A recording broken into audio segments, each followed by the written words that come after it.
Yoy! I'm not gonna worry about your level of concern. Yoy and double yoy! We talking about Twitter. Triple yoy! Think of how stupid the average person is, and then realize half of them are stupider than that. Quadruple yoy! Listen, I trust my team wholeheartedly, man. Did the Steelers feel the same way about you? I don't send messages, I just make moves. Only making moves.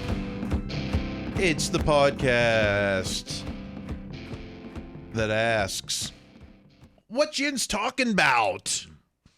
Exposing all your hot and toxic takes. In the Four Eyes, it's Kyle Chrise.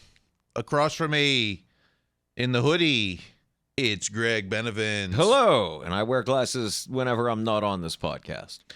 I'm trying a different look today. Good. We've seen, I don't know. You look good. You look nice. Well, for those watching at home on the YouTube, let me know in the comments, glasses or no, or maybe this Kyle, maybe shaving or no. Maybe try that once in a while. Coming up in the second half of today's show, we got our hands on the playlist that's played in the locker room. Oh. The artists, maybe you're not familiar, but maybe you want to get familiar. You want to be on the same wavelength of the players. Like, get on these today, get on board with the young today's artists. Wow. Believe me, no more, Joe Hayden and Ben are gone. No more Jelly Roll on the playlist. I didn't even realize Jelly Roll was around when those guys were on the team. I don't know. Maybe they listen. They were. Who knows who they were listening to? No more cowboy hats on the. That could be. That sounds about right. We'll have the playlist that the Steelers play with. Play two. Okay, whatever. That's coming up in the second half. Side B. Yeah. Scroll ahead. Past the commercials. But it's the same old, man. We had Art came out and said it. We should have all went to a Bermuda vacation after Right. Art was like, hey, no blockbuster trade. See you when free agency starts in 6 weeks or something. Right. But no. Instead, we've got your hot takes. Let us get to those takes. Come on. There we go. Starting with, it's QB Talk again. Oh, I forgot to play the song. That's right. It's QB Talk again. QB 22 plus 2. Okay. I was bouncing along even with the part you only heard. Oh, I'm getting emails. Great. Uh-oh. Was that a licensed song, Hanna-Barbera? Sorry. It all started with, again, a bunch of, it's not even he said, she said of tweets. It's more like tweets, okay, whatever. At Pro Football Talk, the Steelers have apparent internal division as to whether Kenny Pickett or Mason Rudolph should be starting quarterback in 2024. Either way, they reportedly aren't interested in acquiring a veteran starter at the position. What? There's got to be more to it than this headline, right? Because it comes from King Insider, Jerry Dulac with the headline. This is what got me, man. Right. It's like, okay, if you are trying to break news here, you sure didn't put it in the headline. You surely hit it in the great headline. I know headline writers are different than the columnist writers. Certainly, it's a yes. different person. But with the incredible headline, Steelers positional analysis speak, Kyle. Kenny Pickett stands alone in the QB room. That's a pretty definitive headline. There's no question mark. There's not a lot of room for interpretation. Well, that is until the other sites broke down into the article. This is the quote. If we go 3 paragraphs in, the quote from Dulac is, in fact, there appears to be some internal division that maybe Mason Rudolph should be the starter after the way he finished the 2023 season, winning the final 3 regular season games to gain entry into the playoffs. Okay, there's nothing necessarily scandalous with that reporting. Although if that is the headline, then put that in the headline, Right. But I think this is the headline, and it's buried with the second to last paragraph. Mm-hmm.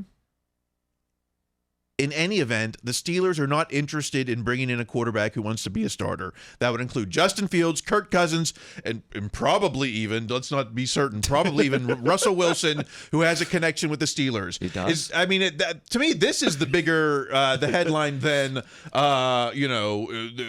some people like May, some people like Kenny. Right. Oh yeah, no, absolutely. What I do think though is interesting here is that everything you just said absolutely fits underneath a headline that says Pickett stands alone in QB room. Like all of these facts back up that headline. Yeah. Yes. This is true. Where's the ding sound? Sorry, I got one hand on the. No, you are crushing it. You are doing good. Okay. Let's dig even deeper though, because the takes. This is still all based on this Dulac report. At BT Steel Curtain, behind the steel curtain, Steeler players reportedly politicked for Mason Rudolph to be the starter. Who would they be politicking to? Would it be their position coaches? Would they be going to Tomlin themselves? Who's grandstanding? You beat me to it. And also, how are we defining politicking in this context? Because frankly, politicking sounds a lot like pounding the table. Yes, who's pounding the table for whom here? Mm-hmm. And whose table is it, and where is that table? I do think that I imagine a lot of this kind of fits under this. Is very, very well could be some players be like, "Wow, Mason played really well. I hope he gets a chance to start. He should." Like if a guy says that to another player, says it to a coach or something, I'm not going to fault him for that. That's a valid opinion you could have as a colleague, as a co-employee. But again, is that politicking? Yeah, he's not texting Tomlin, in the offseason, like, hey, let's make Mace happen. And it's like, who's this? Oh, this is George, Right. It's not like they're showing up in Tomlin's office and be like, I called you here because I want to have a very serious meeting. It should be Mason that starts this year. Like he's crying and he has his hat over his chest. None of this is happening, but okay. If people are politicking for Mason, Kenny has to have a response. And in fact, my sources have found I guess it's a political ad, for Kenny. If people are politicking for Mason, someone has to politic for Kenny. And I have found that political propaganda. Let's if only the sound, they don't want the public to hear it. Here is an exclusive of the Kenny political ad. At Levin Furniture, we believe that Kenny deserves one last chance at quarterback. That's why we've launched our Last Chance sales event. One last chance to get the deal of a lifetime. 65% off doorbusters, a triple sales tax discount. And no interest for 72 months or whenever Kenny gets benched. And the first 50 customers will have a shot at our giveaway. Match the key with the unlock car door, and you could drive away with Kenny's car. It's our Last Chance sales event only at Levin's. Wow, the corporate power of Levin stepping up for Kenny there. It's after all he's done for them. It's nice that they're doing that for him. I guess we'll have to, decide in the ballot box this fall. Absolutely, yeah. We have, there's certainly quite a campaign to be run over the course of this spring and summer. Mace is not under contract. Why? Right. Okay. He's not technically an employee, so that, yeah. All right, let's keep that in mind. Mm-hmm. Well, someone had the guts to dig deeper into the politicking. Who was politicking for whom? Luckily, the PPG may be more in the fan these days. But across the street at the Trib, we've got at Tim Benz, PGH, Tim Benz. Source claims some Steelers don't want preferred chance for Kenny Pickett. What does this mean? Do we have a quote? Yes. Okay. What I was told by a source is that there is a contingent within the Steelers that believes the franchise doesn't need to acquiesce to giving Kenny Pickett another preferred chance to start after Rudolph won over the locker room, particularly the wide receivers room. So it sounds like this source might possibly be from the wide receivers room. It does sound like it's, if you were trying to figure out where did the leak occur, it's the place that's referenced in the leak. So and who we're not talking about Calvin Austin. He's not right. Like, I can't. I mean, that'd be funny. I mean, if it was like him or Miles Boykin that was out there, telling these stories. But yeah, that again, this is you don't have to be a detective to maybe trace this one back. So if I mean, is that the reason why Mason? Is that the reason why things went down at the end of the season last season with Mason? Because the players liked him instead of Kenny? No. Oh, no. It's because Mason came in and played well. I mean, they liked him because he played better. I mean, that's just reading through Kovacevic's site, among other places throughout during the month of Mason, December, whatever it was, there was a lot of, Kovacevic himself would write about, hey, these guys say all the right things on the record, then off the record, they're like, why do you think we're happy? Of course we are. Mason's played great. And everyone noticed exactly how it went. So yeah, so I do believe there are players that want Mason to stick around, but if somebody throws a lot of money at Mason, which is still very possible, then it doesn't matter who's leaking about what. So, I mean, it's like, shoot, if you bring back Mason and you're going to have maybe this locker room that is kind of like, Team Mace, Team Kenny, then maybe is it best to just let Mace walk and let's bring in a Ryan Tannehill type? Well, that I believe would be the kind of situation where Mason comes back and there is a divided locker room and there is a resistance within the locker room. That's exactly the kind of scenario that Mike Tomlin is built for. I mean, that is exactly a Tomlin thing to be able to bring this locker room together. I mean, this is like a great opportunity for Tomlin, and that's exactly how he would approach it. Yeah. Listen, I trust Mike T wholeheartedly, man. Kenny trusts him, so you're right. That's a good point. That's a situation built for Coach T. And also, too, that's a funny clip you always play with Kenny saying, I trust Mike T wholeheartedly. But if Mason were to come back, then that means Mason trusts Tomlin, too, to give him a real competition this time. And he has to trust Tomlin after everything, their history. There has to be some, between the Myles Garrett stuff and the starting, benching, and Right. there has to be some kind of history there. Right, exactly. How could there not be? I mean, I understand that, Tomlin maybe didn't go to Mason as early as he should have, but Tomlin was also instrumental in bringing Mason back to have a job this year. Yeah, that's right. When no one else wanted him, when he was left at the porch of the orphanage, we brought him, and now here he is, going to get some big bucks. Okay, we're not just talking about Mace and Kenny. There's some last farewell hot takes on the Mitch front. Come on. Thank you. Tweet from @Steeler Nation. Steelers made huge tone-deaf mistake on draft night 2022, causing issues with Mitch Trubisky shortly after Kenny Pickett was selected. What? Huge. This is the first I'm hearing of this. What are these tone-deaf mistakes? Where's this coming from? Well, it looks like Dulac, that article from Dulac there gets him everywhere. He's on Rich Eisen. Oh, I don't have the sound bite, but I do have the quote. So, trust me on my word that I'm quoting him accurately. When they draft Kenny, he receives a message. Talking about Mitch receives a message from someone who would matter, asking him to say, hey, now that we have Kenny Pickett, could you text him and congratulate him? No wonder Mitch Trubisky spent the next 4 or 5 months looking over his shoulder as to what all was going to come down. To me, that was not just tone deaf. And believe me, that did happen. All right, so yeah, I believe that, either Bert or maybe even Tomlin or Omar himself said, hey, text Kenny, welcome to Pittsburgh, because that is a teamly thing to do, I also believe believe, from what I know of Mitch Trubisky, they didn't need to send him that text. I believe he would have done that in and of himself. What we know of Mitch, I mean, Mitch's play on the field was not up to par, but Mitch is a stellar guy. And the idea that this is a huge tone-deaf mistake is absolutely hilarious. And who, I'm guessing Dulac's source is someone from Mitch or from Mitch's camp on that, because who else? He's like someone who would have knowledge. Who else would have knowledge to a text between Mitch and someone of importance? Oh, yeah. Mitch doesn't strike me as a person that reads a lot of his text messages to those around him. Like, this is somebody that would absolutely know. And two, I mean, this is, if this is the worst thing that comes out of the Mitch breakup, that's pretty friendly on both sides.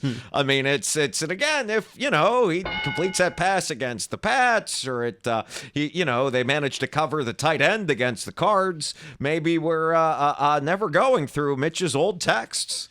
Well, then one of the last things that Dulac said, because Rich Eisen asked him, what else did the team ask Mitch to do? And Dulac laughed and said he can't put the rest of it out there. Like, what could there possibly, what other, first off, isn't that your job as the journalist covering the team, that if there's something out there to report, maybe to go out and try to report it? If there's something out there, like the team is, making demands of your quarterbacks or something? Well, I mean, I do believe that there's a lot. I mean, I know nothing about actual reporting or journalism because we're talking about sports, but I also believe that there's probably a lot of stuff that's off the record that they can't talk about. I mean, just from reading Kovacevic's site for the last so many years, I believe that. By that same token, I can't believe we're talking about this. I mean, you know what I mean? Like, I'm just trying to envision who is the audience for, like, the hot takes of how they did Mitch wrong. The guy that they gave $20 million to go like 2-6 or whatever. Like, it's Mitch. Mitch ended up fine from the Steelers thing. Again, Mitch made, I want to say, over $20 million in his 2 years here. Mitch is okay. Mitch can feel aggrieved about a text from 2 years ago. I don't believe he's really aggrieved about that text. But whatever things Mitch had to do for Kenny, I'm sure any of us would have done them for $20 million. I don't send messages. I just make moves. It wasn't Coach. Coach doesn't send text messages, apparently. I just don't see this, like, this, what's the word he uses?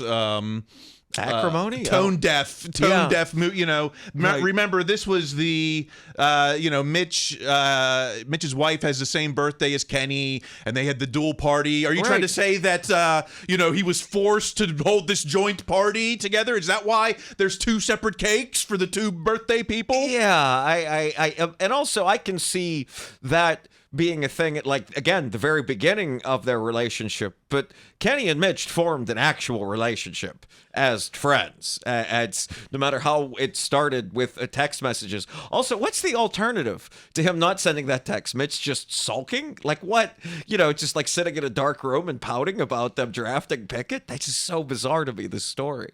It is.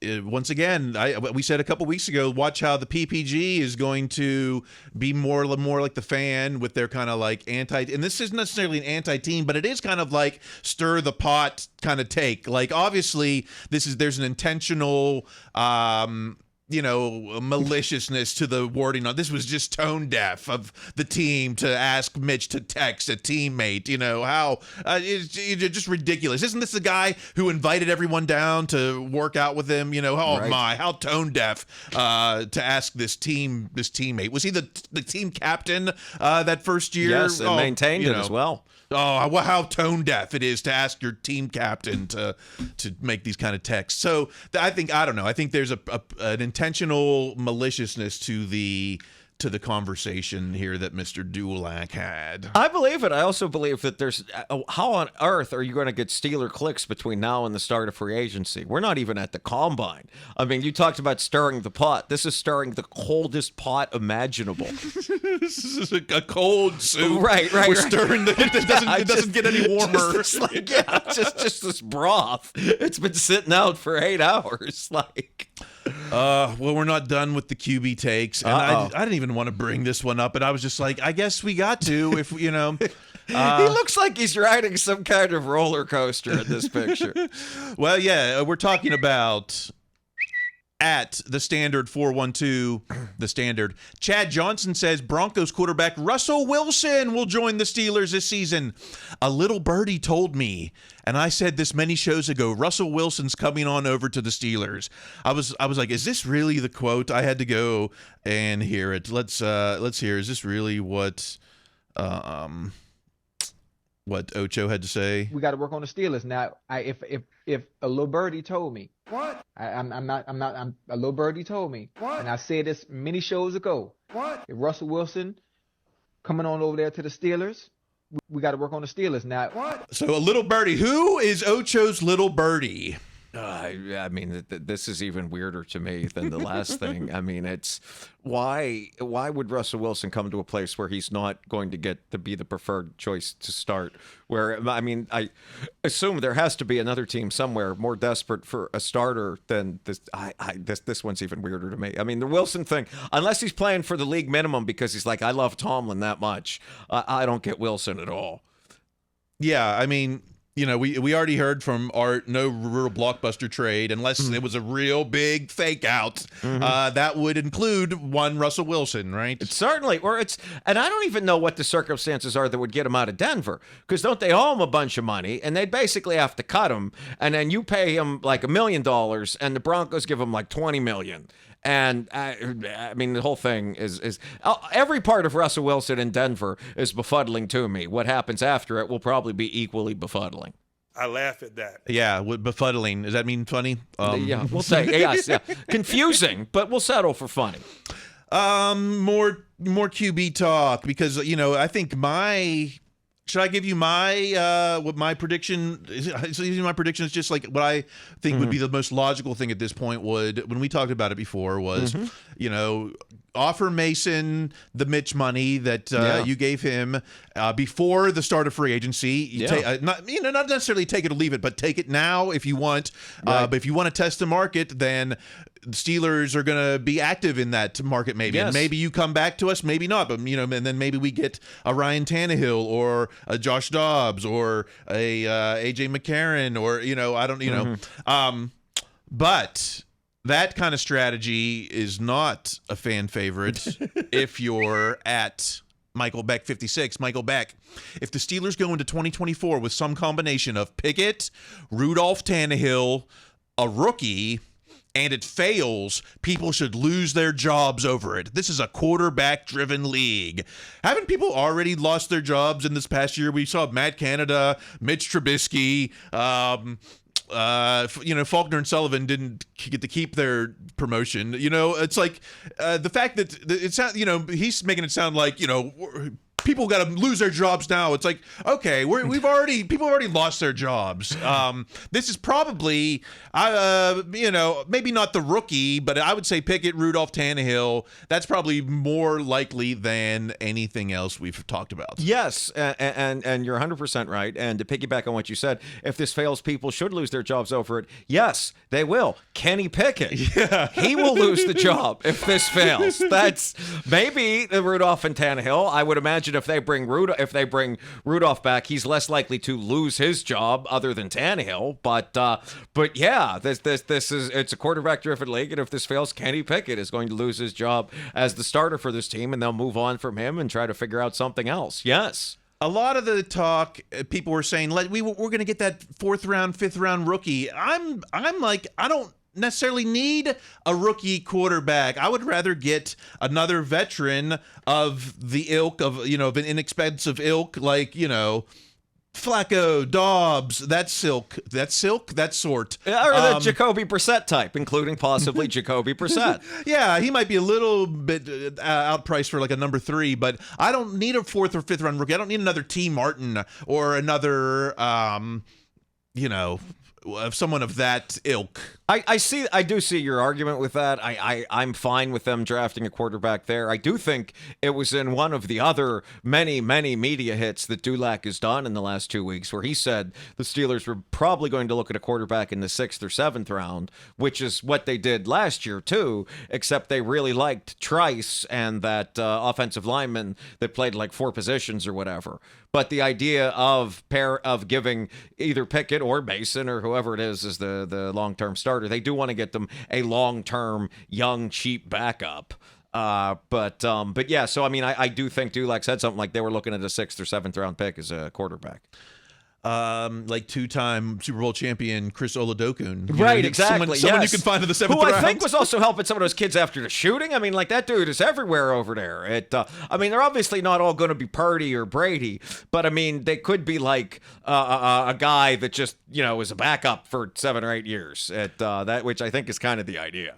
Okay, well, tell me. I've got a list here of the free agent quarterbacks. You tell me who I don't know. Do we want to do red light as in no, orange light as in, or yellow light as in like possibly, and green light as in go for it? Okay. Already, just looking at this list, there are names I don't recognize, so that's a good start. Okay, well, I think this is in order of expected salary or something like that. Okay. So there's Kirk Cousins. It's just way too much money. Unless he wants to come here on the big Tomlin discount, no. I would say if it was a 1 year, he wants that like 25, 35. All right, do it for 1 year, but nothing beyond that. Tannehill seems to be the flavor of the moment. Yeah, just because he's an Arthur Smith guy, and it seems to be that he could do this. I'll take him if Mason doesn't resign, but the preference at this point is still Mason. Jacoby Brissett, the quarterback who's most like Jacoby Brissett. I mean, that I want to be like, if Mason and Tannehill don't sign, then I'll take Jacoby Brissett. I mean, my memories of Jacoby Brissett are playing for what? The Pats or the Colts, which I think happened in the last decade. Like, I feel like it's one of those things that was much longer ago than it feels like to me. Some of these guys have to be early free agency signings if quarterback is truly the position of power that it is. What about Tyrod Taylor? I mean, it always seemed like he was a guy that maybe could be on the verge of a Geno-like comeback, but I'm not feeling it as much as the other names. But skipping ahead to the names that are soon to come, they all of a sudden make Tyrod Taylor look much better than I'd initially anticipated. If you told me, hey, we're going Kenny QB1 with Tyrod Taylor back there, okay, I'm not. I mean, you can certainly do that, but that's also like, wow, Kenny better turn it on this year. I mean, because look, Kenny could become the franchise quarterback. That's entirely possible. And if it does, he's still going to miss games. I mean, Kenny has shown in his first 2 years that he's going to get hurt. He's going to miss some games. So then can Tyrod Taylor walk into Indianapolis and win you a game? Can he go into LA Chargers and win a game? Now that I'm talking about it, I realize that's sort of the test for these guys. Can they win on that game when Kenny's nursing a knee and can't take the ball? All right, well, let's give with that test in mind, give the thumbs up or thumbs down. Marcus Mariota. Didn't he quit on his team? Like that's it for me. I mean, I understand you were in a Netflix documentary, and I always thought Mariota had some talent, but I mean, you quit on your team. I don't mean to be like the old guy here, but no. Sam Darnold. I have to say thumbs up just because all the rest of the options coming are so much worse. I mean, it's like that is the. Jameis Winston. No, because it's the same thing as Mitch. It's a tremendously talented guy that throws a bunch of interceptions. Right? You'd rather stick with Mitch if we're going to. I mean, that's the same names. guy. I mean, at least Mitch knows the playbook. Well, no, Mitch won't know the playbook. It's a new playbook, but still. Drew Lock. I mean, my last memory of him is still the COVID year with Bud Dupree just spiking him into the ground. So I'm going to have to say no, only because now the threshold has become: are you better, possibly better than Sam Darnold? Well, these are all definitely Kenny is the man signings. Right. Oh, yeah. Except for our next one. Baker Mayfield. He's not. They're going to sign him in Tampa. I mean, and also Mayfield is in the Cousins, Wilson, Fields conversation of he would start. I mean, it's Mayfield was very good down the stretch for the Bucs and almost beat the Lions. So it's not some. I mean, I mean, I'd love to have him if he come for the league minimum, but no, he's going to stay in Tampa and build a team there. Right. Why would he want to come to Pittsburgh to maybe be the backup? Yeah, it just doesn't make sense. Yeah. What about Josh Dobbs? I mean, that's a thumbs up. I mean, again, I don't know, my voice cracked there, but yeah, if Tannehill and Mason don't come in, Dobbs is absolutely the guy. I mean, because Dobbs passes that test. We spoke of a moment ago. Dobbs can take you into a game in Nashville and bring you out a winner. He can go into that game and with conservative offense that runs the ball, Dobbs can play a smart game. What about Mr. Journeyman Joe Flacco, a homecoming to Pittsburgh? I mean, that's almost, at that point, 3/4 of the AFC North. I mean, it's after transferring from Pitt because he wouldn't start in front of Tyler Palko. It's the one thing, I'm glad I do have a Browns fan in my life because he pointed out something I didn't realize is that as much as like they were winning with Flacco, he was throwing more interceptions than you might think. And I think that's kind of the thing that would keep Tomlin and company from bringing in Big Joe is that his propensity to turn the ball over. I'd be fine with it if if Sam Darnold says I can't do it, then we go to Flacco. But yeah, it's if we're ranking these, Flacco's the bottom of the guys I'd accept so far. Well, if you look at this, this is a ranking by expected salary. Look, 24th or 25th on this list is Mason Rudolph, behind names like Trevor Siemian, AJ McCarron, Matt Barkley. There are names on here I don't recognize. I have no idea what Logan Woodside is. Brandon Allen, I had to think about. Nate Sudfeld, I have nothing for. Easton Stick, I only know because I've heard, because that's such an absurd name. So I mean, it is bizarre that how far down Mason is in terms of expected salary, but it's also bizarre that they have Baker behind all these other guys too, because Baker's going to get paid by Tampa most likely. Right, he has the legacy of the number 1 overall. That means something, right? I mean, well, he also has the legacy of almost winning a playoff game on the road. All right, we made oh my gosh, wrong music. My goodness, we've taken long in this first half. We'll make up for it in the second half by going shorter. Coming up in the second half, some Khan season.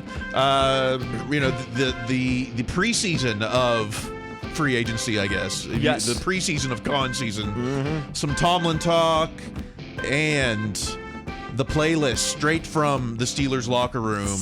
Are you hip with the kids these days? Oh, wow. Am I not? Just skipping ahead. Okay, we'll see you in the second half. Hey, Kenny, how lucky are we, right? I know. I can't believe it. It's truly a dream come true. I know. I felt the same way back in the day. Do you have any advice for me? I would say have fun and really just savor every moment. After all, not everyone gets to be in a #1 Cochran commercial. It's a great picture. Nice beard, Ben. Thanks, bud. Stop by any #1 Cochran store or visit Cochran.com. Not bad, Kenny. Not bad at all.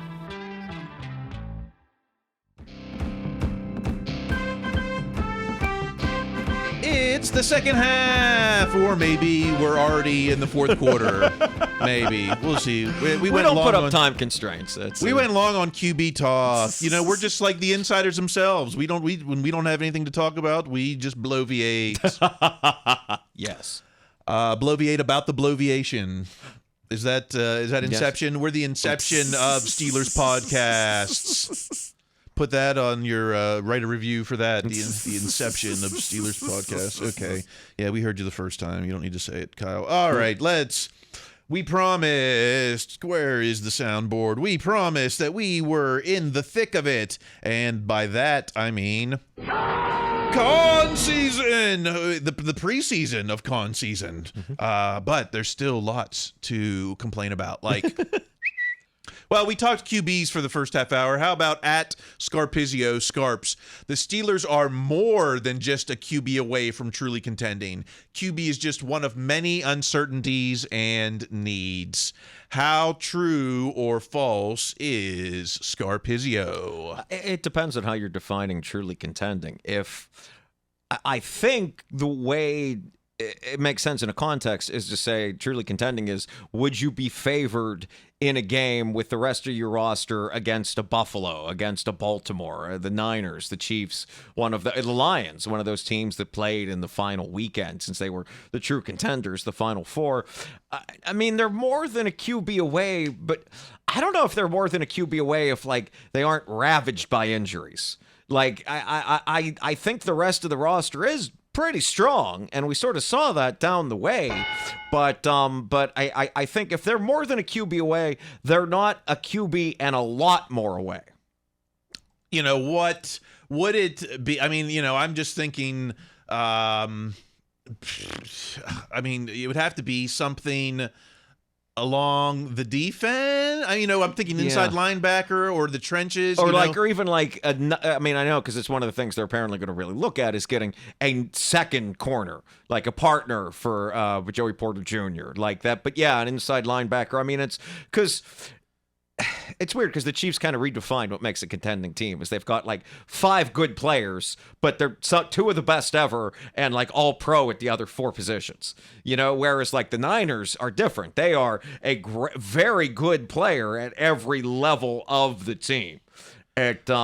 So I think it's almost like they're 2 very diametrically opposed ways to like build a team, and I think the Steelers are trying to go towards the Niner mold, where it's like, hey, we'll get all these real good guys and hope this works out. So yeah, it would be an inside linebacker, maybe like another dominant offensive lineman, or that. In fact, maybe that's what they're truly lacking more than anything else is more defensive of an offensive lineman. Well, just because Mason didn't have the most time against Buffalo, and Buffalo's pass rush is good. Offensive lineman. Yeah, okay. the offensive. Okay. I'm sorry, okay. offensive lineman. Apologize if I misspoke. But yeah, I mean, Mason didn't have the most time against that Buffalo pass rush. It's hard to say the 6th best scoring defense of the season needs to improve to become contending, truly contending. And that's with so many injuries too.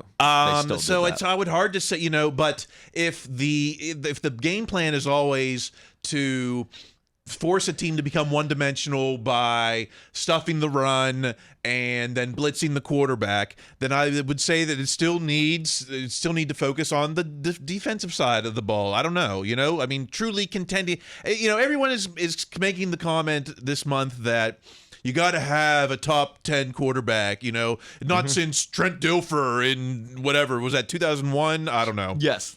Or who, I don't know, Flacco, I guess. But Flacco's one of the best ever throwing the deep ball. I mean, he really was. Man threw a great deep ball. But I mean, Brad Johnson, Nick Foles, guys like that have won Super Bowls in our lifetime. But I guess the narrative is, wow, the game has changed so much now that we can never have a Trent Dilfer again, or, and so I think the Steelers' philosophy is trying to prove that wrong, saying despite not everyone wants to have a Mahomes, or despite not having that, we're still going to put a truly contending. I don't know what that means. I think it just means win your division, have a home game in the playoffs. I think the way he's defining contending is still be favored against a playoff team, like one of the would you be favored in that matchup? But the fact that we're debating all of this, it means it's really kind of nebulous and vague. Yeah, it means it's February. Right. It's still February. 6 more weeks until draft season or something. Okay, how about another Khan season take from? Come on, is nothing. Thank you. At Kate McZuick. I'm at the point in my Steelers fandom where I'd love to see pure reckless decision-making in the pursuit of a Super Bowl ring rather than the same battles of mid they throw on display every season pretending like they're in it. I think this might be a false narrative. Not that we're truly reckless, but going to get Minkah Fitzpatrick is certainly not a battle of mid. Making the move for drafting up. Did we draft up? Did we trade up to draft Broderick Jones? Yes. So, that's not necessarily a mid move, No. But pure reckless decision making. What is that? Going out and signing, it's Cousins. It's it's that Snead corner from Kansas City, or the other corner from the Bears. It's trying to get Tyrion or whatever his name is out of Dallas, the offensive lineman. I mean, I 100% understand where this woman's coming from, particularly in the context of just seeing the Super Bowl. And there's times I feel that way too. But what makes me remember things are not always this way is remembering that we are in a division with the Browns and with the Bengals else, and how reckless decision-making can leave you at the bottom of a lake for a very long time. I feel like we're always laughing at the reckless decision-making in March. You know, the March champion is something you don't want to be. And, you know, I feel like maybe we were this past year. Maybe. Well, they were the reckless decision because they had money to spend for the first time. And also, for the first time in a long time, the Steelers, frankly, didn't re-sign a lot of their guys. I mean, Terrell Edmonds wasn't worth the extra bonus or what it would have cost.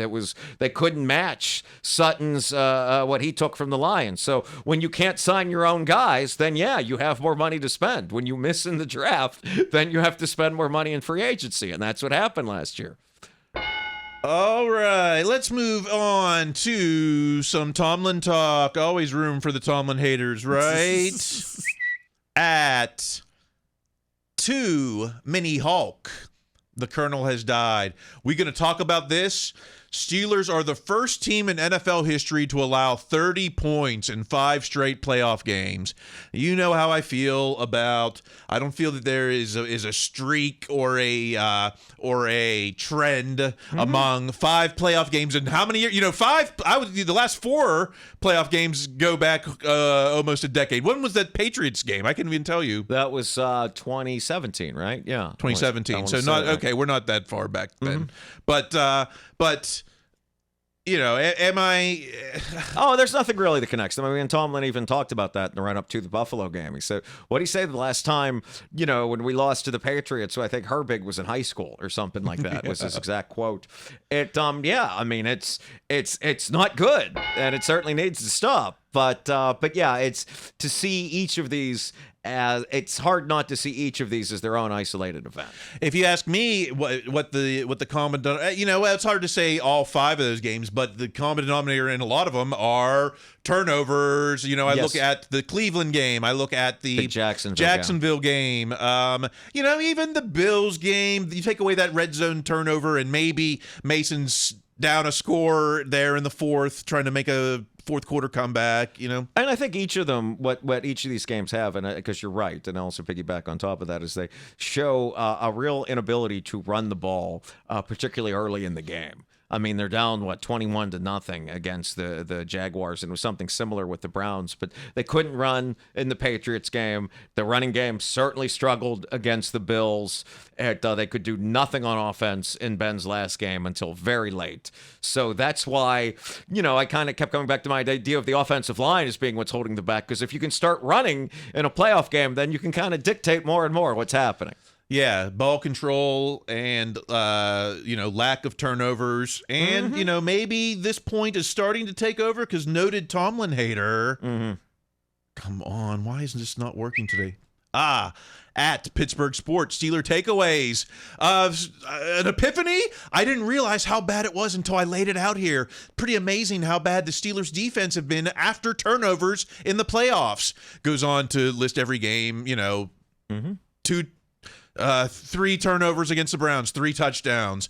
3 turnovers against the Jags, 3 touchdowns. Ditto, Pats, Kansas City, Bills. You know, of the 11 turnovers, 10 were turned into touchdowns with 1 field goal near the end of the decided game. So there is the trend. If anything, it's turnovers and then points off of turnovers.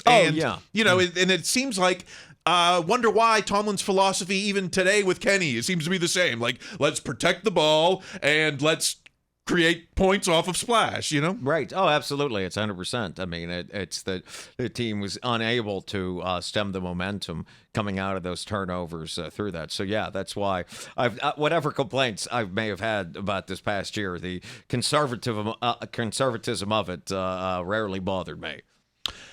I mean, that's going to be the plan with this new offense, right? It's not going to be. We're not going back to the run and shoot days of. No, not until the only time we take it is Kenny would have to be able to prove that he could do that. I mean, it's, you know, Kenny did in the games where Kenny did go win it in the fourth quarter. It's because they did open up the offense a bit, or hopefully they'd set something up, even though a lot of people said they didn't. But yeah, if there's run and shoot stuff ever comes back, it's because they either A, needed it, or B, proved they could do it. Well, I think that the band is trying to take the field. And finally found me a renegade in the morning, Dulacs on column. Okay. Just remember, the PPG is not They're with the fan, you know. Let the allegiance. Let's see. I feel like I have to draw a diagram. It's like the P over here, PPG, and the fan, and then over here it's what Jin's talking about, and the world. Okay, and the sun, and the sun. Yes, the sun and the moon, and the terrible towel. A couple odds and ends here, starting with. At The Simpsons NFL, every NFL team season in a Simpsons clip. And here is the Pittsburgh Steelers. Many of us are bitter, resentful individuals who remember the good old days. Perfect. I think they nailed it. I don't remember what episode that's from. I have no clue. It might be after I and much of America stopped watching. But yes, I definitely remember that. That's a pretty good give.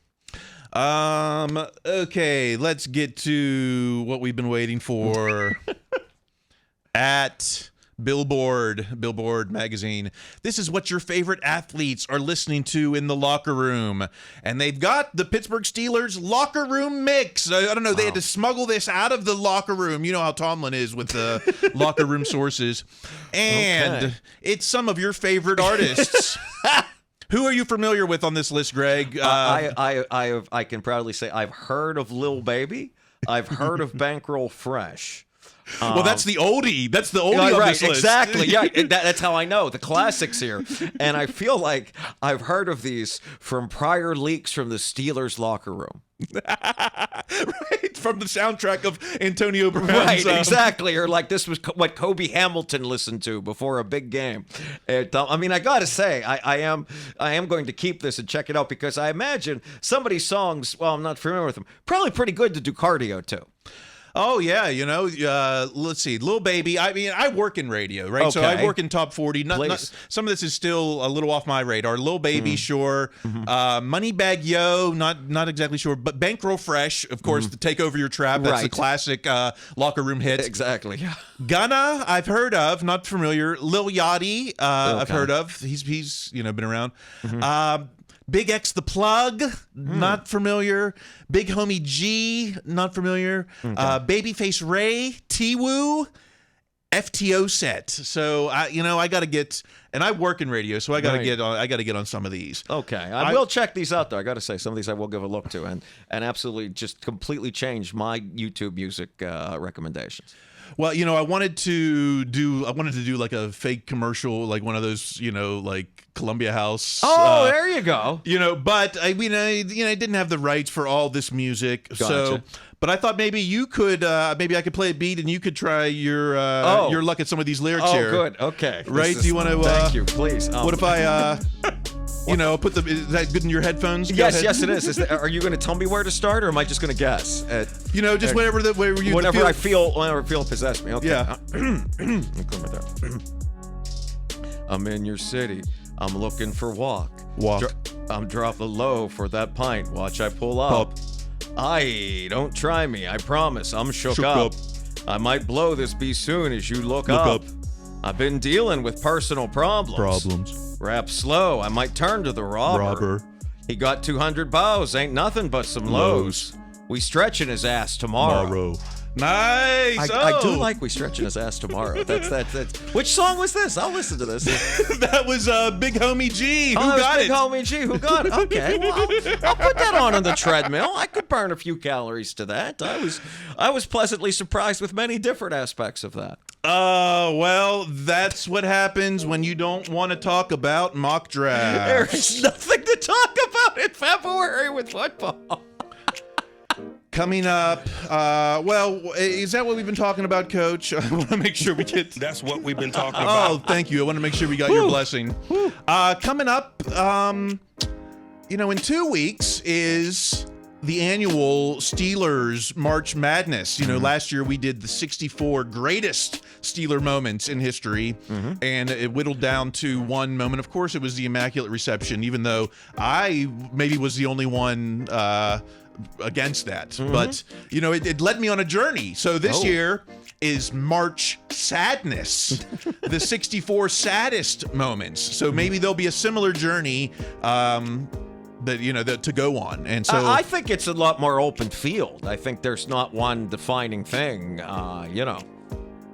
You're right. In fact, there's so many moments I wasn't sure what should actually make the final 64. I think next week maybe we should do a little play-in special to figure, to whittle down some of these last spots. The big moments we got locked in, but some of these spots might we might need some fierce debate.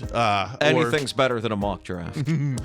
So we'll do a play-in special for a little bit next week, maybe not the whole show, but if you've got some opinions on that, hit us up on the social media. I'm on TikTok at Kyle Chrise, or you can just email me, KyleChrise@gmail. We had that Yins Pod email, and I just didn't check it for a minute, and so we got some sticker requests, and I just haven't fulfilled those yet. So it's because I was bad on the secondary email. You got so many things you're doing that is totally acceptable. I'm sure the people who emailed you understand that. I hope. I hear that the analytics are down, so and it's because they didn't get their stickers. We'll work on that. Greg, where can we follow you on social media? Alas, you can find me on Instagram at Greg Benevent, B as in boy, E-N-E, V as in Victor, E-N-T. You will love the play-in special next week, and then in 2 weeks, Steelers March Sadness, and then after that, we're almost at free agency. Right. So there's almost going to be something to talk about then. Wow, and that's a deep tease. Okay. Until next week, keep listening to your coach. Be their best selves. That's going to be required. Stay in school.